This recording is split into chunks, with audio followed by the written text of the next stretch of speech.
Few figures in Japanese history stand taller than Minamoto Musashi, the undefeated swordsman, philosopher, and artist.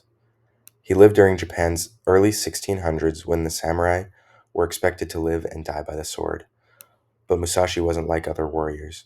He fought not for wealth or rank, but to understand what true strength meant: strength of body, mind, and spirit. Musashi grew up during Japan's Warring States period, where violence and duels were a part of everyday life. From a young age, he sought not just to win, but to test himself, to discover how far skill and willpower could take a human being. His philosophy later became known as the Way of Strategy, ideas he would record years later in his book of the Five Rings. In it, he didn't tell his life story, but instead shared the mindset, discipline, and focus that guided him through every battle. But long before he became a philosopher, Musashi was simply a man with a sword and a burning desire to improve. And one of the most defining moments in his life came when he challenged the Yoshioka clan, one of the most powerful sword schools in Kyoto. The Yoshioka family represented everything Musashi stood against: wealth, reputation, and pride built on status instead of truth. He saw them as masters of form, not of spirit, and so he decided to challenge them, not out of arrogance, but to confront what he saw as false strength. His first duel was with the head of the clan, Yoshioka Sejuro. The battle took place in a grassy field outside Kyoto. Sejuro was known for his elegance and precision. His swordsmanship was beautiful, almost like a dance. Musashi, in contrast, was raw and unpredictable. When the duel began, Musashi arrived late, breaking every rule of samurai etiquette. Seijiro was furious. As the fight started, Musashi closed the distance with terrifying speed and struck him down with a single blow to the head. That moment humiliated the Yoshioka school and shook Kyoto's entire martial world. But it didn't stop there.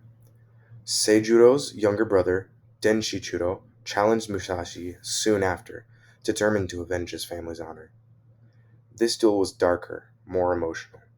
Denshichiro trained furiously, but Musashi was now even more refined, his focus sharper than ever.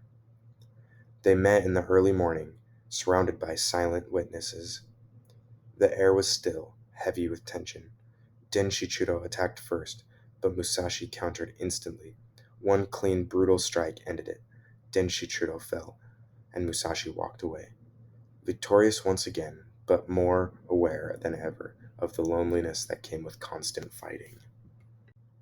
Humiliated beyond repair, the Yoshioka clan plotted one last act of revenge. They gathered an entire group of swordsmen, over 70 men, to ambush Musashi at night. It was no longer an honorable duel, but a trap meant to erase his name. Musashi arrived early this time, breaking his old habit of being late. He hid in the shadows of a temple grove and waited, calm and silent. When the Yoshioka forces appeared, he burst from the darkness like lightning, dual swords flashing, his movements fluid and unpredictable. He fought with the instinct of a beast and the focus of a monk. Within moments, the ground was covered in the aftermath of his fury. Musashi escaped into the night, wounded but alive. That victory ended the Yoshioka clan for good, and Musashi's legend spread across Japan. This chapter of his life wasn't just about killing. It was the turning point where he began to understand the emptiness of violence. He realized that strength wasn't just about defeating others, it was about conquering yourself. Over time, Musashi transformed from a duelist into a philosopher. He lived as a hermit, painting, carving wooden sculptures, and writing about clarity, focus, and self mastery. He taught that the sword was a tool for discipline, not destruction. To Musashi, victory came from awareness, the ability to remain still even in chaos.